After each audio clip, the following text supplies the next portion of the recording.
We can't talk about controller settings before diving into a little history lesson. And no, it's not a boring one, don't worry.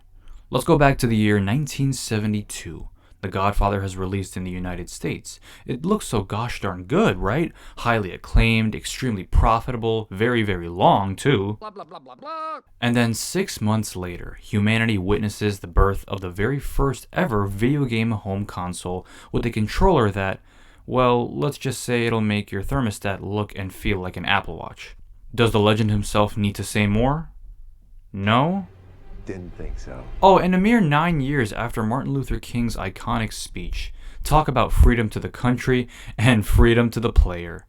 Now, I don't want to harp on the Odyssey's control scheme for too long here. It's a control scheme that was made in mind for the game Pong. But let's really ask ourselves, did it really live up to the phrase, power to the player, with this? You see, although we won't admit it, we're all a bunch of selfish freaks of nature and nurture. Here's the Atari. Big ass joystick for a controller? Awesome! In theory. But despite the Atari selling like a motherfudge, a lot of people like to leave the games to their imagination while they use their own card to get their right hand workout for the day. If you know what I'm talking about. You can see how far we've come with video game controllers when you look back at its fabled history, as controllers started to become more and more hand-friendly on the N64. But that wasn't enough, was it? Fast forward to the modern era of video gaming with controllers now widely adopting the 4-button layout on the right, D-pad on the left, 2 analog sticks, and 4 shoulder buttons. Generally speaking, this layout of a controller works well for gamers. It's adjustable to virtually every game you're going to play on that console, and the more you use the controller, the more familiar it'll start to feel. And like with any new game that you'll play with your new controller, it'll be a learning experience as you remember which buttons to do in what game.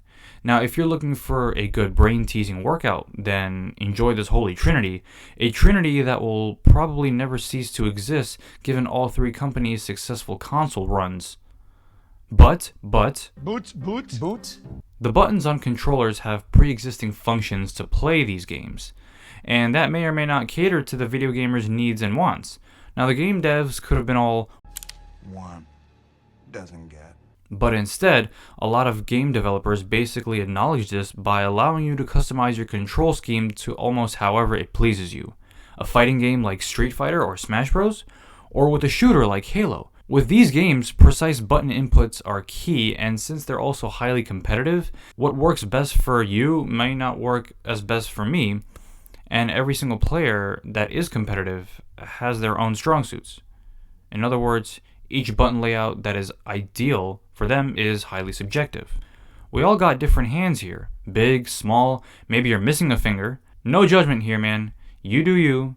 You do you.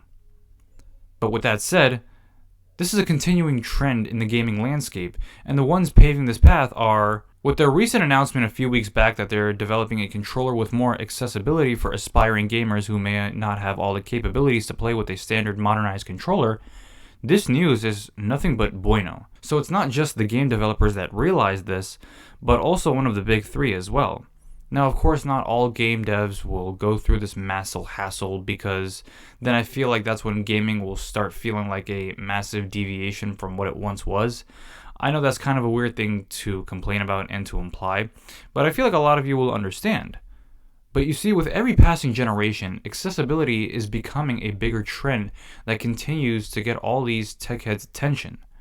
That definitely seems to be what these companies are thriving and pushing for.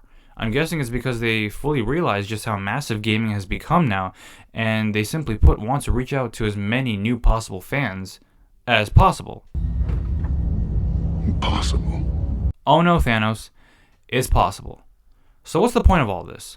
Well, I'm going off the top of my head here, but I guess it's to remind people that despite who or what you look like, it's very clear that these companies want your attention. And gaming has become such a massive market that people of all shapes and polygonal structure are willing to give it a shot. Honestly, now couldn't be a better time. And with that said, I'll see you lovely controllers around.